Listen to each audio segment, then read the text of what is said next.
पहाड़ों, नदियों और झीलों से घिरा एक ऐसा शहर जो कभी हजारों साल पहले आबाद हुआ करता था।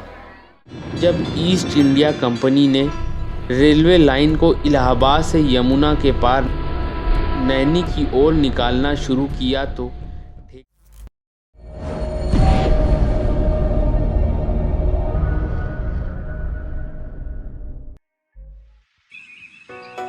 अगर यहाँ पहुँचने के लिए दूसरे रास्ते को अपनाया जाए तो वो कुछ ज़्यादा ही एडवेंचरस है।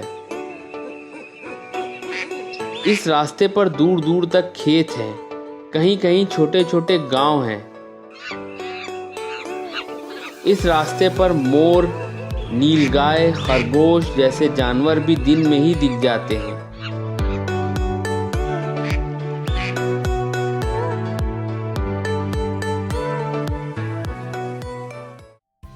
इलाहाबाद रेलवे जंक्शन से करैली होते हुए दक्षिण दिशा में 10 किलोमीटर चलने पर बिसौना गांव है।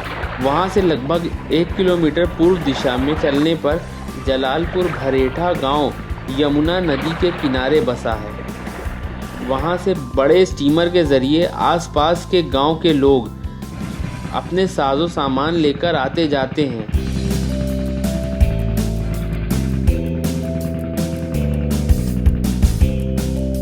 यहाँ तक कि मोटर बाइक भी लाद कर नदी पार किया करते हैं।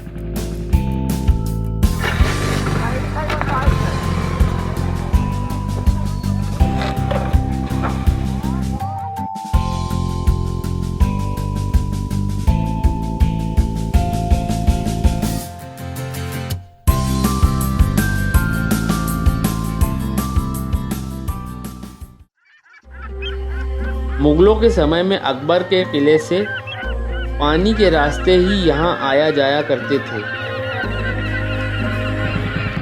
जबकि उस जमाने में जो आज का एडवेंचरस पानी का रास्ता है वो आगरा और दिल्ली तक आने जाने का माध्यम था।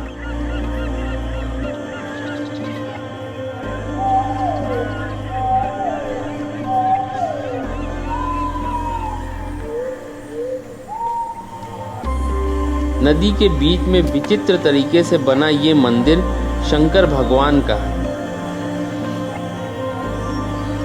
जिसे यहाँ के लोग सुजान देव कहते हैं। इस मंदिर से लेकर दक्षिण की ओर लगभग 5 किलोमीटर तक पुराने नगर के अवशेष अभी भी मिलते हैं।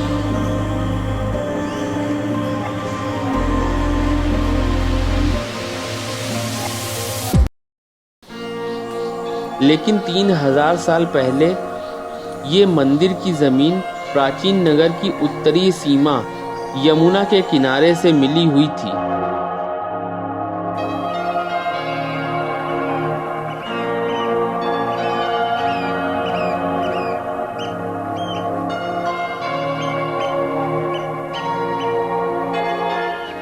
जिसे बाद में नदी ने काटकर प्राचीन नगर से अलग कर दिया, जो अब टापू सा दिखने लगा है।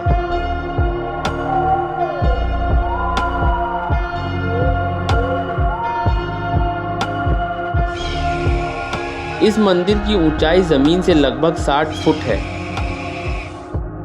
ऐतिहासिक किताबों से पता लगता है अंग्रेजों से पहले इस एंशिएंट जगह के बारे में कोई नहीं जानता था,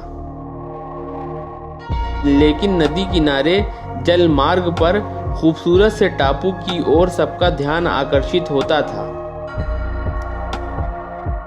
हालांकि मुगलों के राज से 2500 साल पहले के इस मंदिर का शायद ही अवशेष बचा हो, लेकिन यहाँ के लोगों का मानना है ये सुजान देव मंदिर है, भगवान भोलेनाथ की मंदिर है और ये बहुत ही पुराना मंदिर है जो कि कुषाण कालीन युग की है। और ये मैं यहाँ का मुख्य पुजारी हूँ, ज्ञानेंद्र गोस्वामी, ट्रस्टी अध्यक्ष। भगवान श्री रामचंद्र जी के ही जमाने का है ये मंदिर। जब वन गमन के लिए आए थे तो इनका स्थापना किया था, इनकी बनाए, फिर उसके बाद ये चित्रकूट गए। और उसके बाद जो है फिर शासन पलटी होता चला गया और मुग़लों का राज आया, अंग्रेज़ों का राज आया, तो सब छिन्न भिन्न होता हुआ चला गया और इनको भूल गए। अकबर के पोते खुर्रम, जो शाहजहां के नाम से 1628 में दिल्ली की गद्दी पर बैठा, उस समय शाइस्ता खां इलाहाबाद का सूबेदार था। कहते हैं सन 1645 में इस टापू पर अठपहल बैठक उसी ने बनवाई।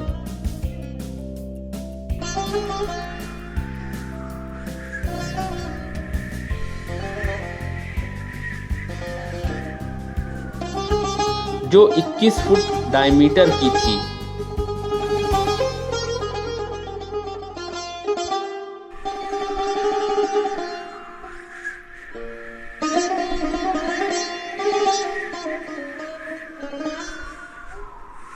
और इस बैठक की अंदरूनी दीवारों पर फारसी भाषा के 5 पैराग्राफ में अपना नाम और किस हिजरी संवत में ये बनकर तैयार हुआ लिखवाया।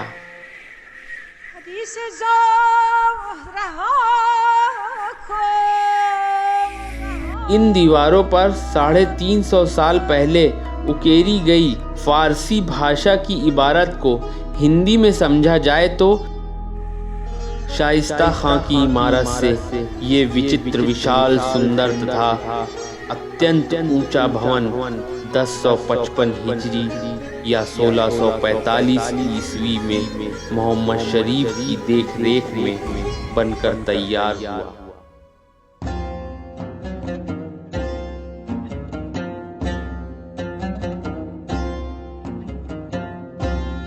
सन 1700 के अंत में जब मुगलों के हाथ से इलाहाबाद शहर अंग्रेज़ों के हाथों में जाता रहा, इस टापू पर बनी इमारत को फिर से मंदिर का रूप दे दिया गया।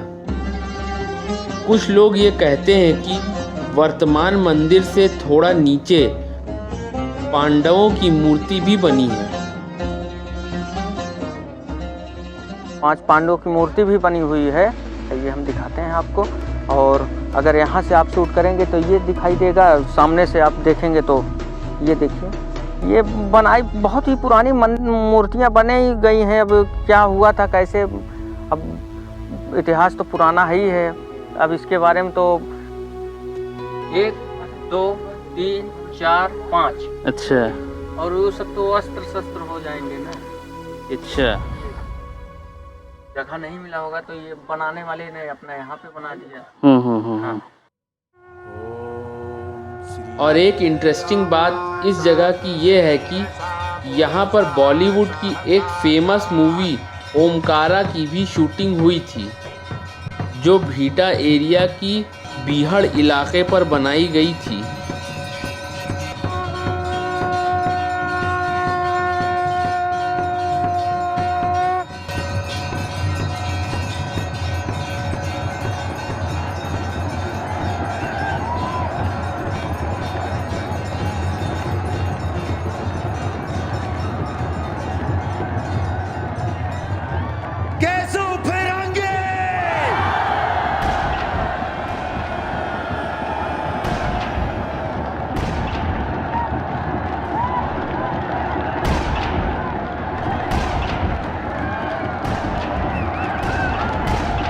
पूरे जनपद के कॉलेज केसु की मुट्ठी में बंद है। बाहुबली शिक्षित और सभ्य हो तो चुनाव भी एक तरफा होगा। और लंगड़ा अपना भाई है, समझ जाएगा।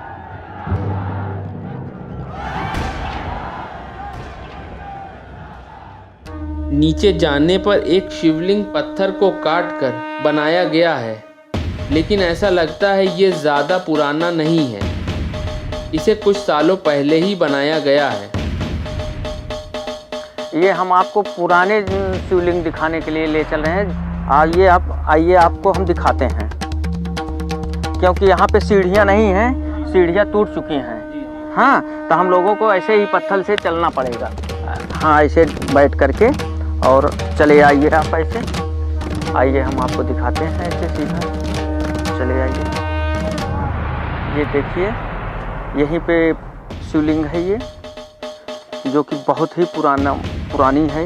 ये देखिए, आप देख रहे हैं, ये भगवान जी की शिवलिंग है, पुराना शिवलिंग है। ये जब मंदिर बनाया गया था तभी से ये गढ़ के बनाया गया था। इस पे बढ़िया फर्स्ट क्लास का जी शिवलिंग था।